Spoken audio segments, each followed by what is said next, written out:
it's Royal Kind, and you're watching another movie of the week. And the movie of this week was Knocked Up from 2007.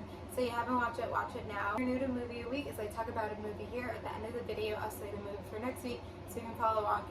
And in 2025, we're doing different romance movies, so we did this movie. I think this is actually like a really underrated movie, and I'll kind of get into it. It is Judd Apatow, and he is amazing, like director. I think he wrote and directed this movie. Like he's so, I really like his type of comedy. Is like I really like sometimes some of that comedy and some of it, like the jokes are a little like much or like that style, but I feel like he does a good job of still like having some maturity and some level and like story there, I guess, with it. I'm a big fan of Judd Apatow, and I'm a big fan of his daughters and his wife, Leslie Mann, who's in this.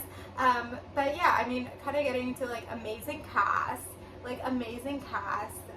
Every single person's an excellent person, and it's something where it's like he casts his wife and his daughters, and I think this was like his daughters, like I don't know if it's necessarily their first role.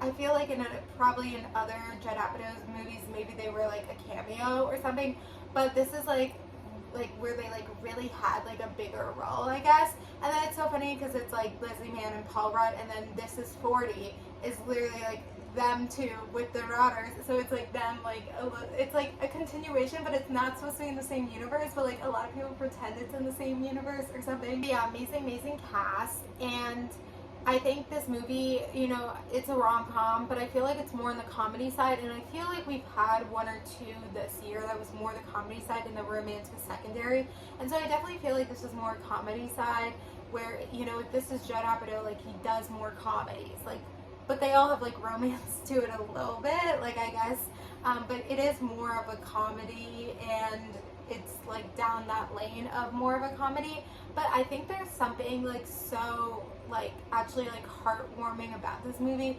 about like these people who are in this situation and they make the most about it and they're caring, and like it's just like you can kind of see at the end like he like, you know, takes over and like really cares, and so it has like some heartwarming to it. It's not just a comedy fuck around whatever smoke weed movie, like it actually has like a deeper level to it, and I feel like it's underrated, and it's something where, you know, I noticed, I think this is my second time watching the movie, so it's something I noticed the first time watching it, and then, you know, when I started this movie, and it is a little bit more on the comedic side, especially towards the beginning.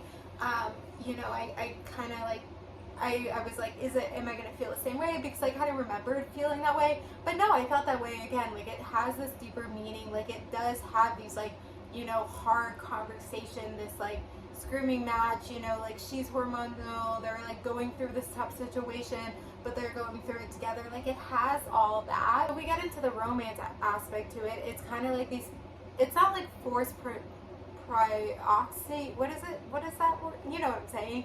So it kind of is a little bit of that, but it's not exactly that, where they're like, you know, they're in these situations together, and so they, you know, obviously if she wasn't knocked up, like she wouldn't have called him again. It was just kind of that situation, and then they ended up together because of the situation. So it's something where it's like, it's that rom-com where it's trope where you're in the situation together, and so then you like end up together. I don't know exactly. I'm describing it really badly, but that's the romance with it. And I think it's kind of something where it's trying to make the most of a situation and falling in love in that way, that I kind of wanted to take from it, and like the relationship between them, and like also like Seth Rogen's character had an amazing relationship with Paul Rudd, and so like the relationship there, and then we also see like Paul Rudd and Leslie Mann's relationship, which I feel like was even harsher in this than This Is 40, but it kind of makes me think like, was that actually Judd Apatow? Like, is that his relationship with Leslie Mann? But I think it's kind of showing the truth about like marriage and like what happens when you have kids and it's not fun and you have to be mature, and so like it has this deeper message. It has this like hard conversations. There are some iconic, you know, lines from this movie. It's like, am I meant to be here? You know, like that scene at the beginning at the club where Leslie Mann, so there's that. Yeah, I feel like I'm happy we did this for Movie of the Week because it is an underrated movie. I think if you don't see that it's more than a comedy, then you need to rewatch it, because yeah, that's how I felt, and I really hope you guys can come below what you thought and what you felt. So thank you guys for watching this video, and then the movie we're doing for next week is Just Go With It from 2011, So comment below about Knocked Up and watch Just Go With It for next week. Thank you guys for watching. Like, comment, subscribe, and bye.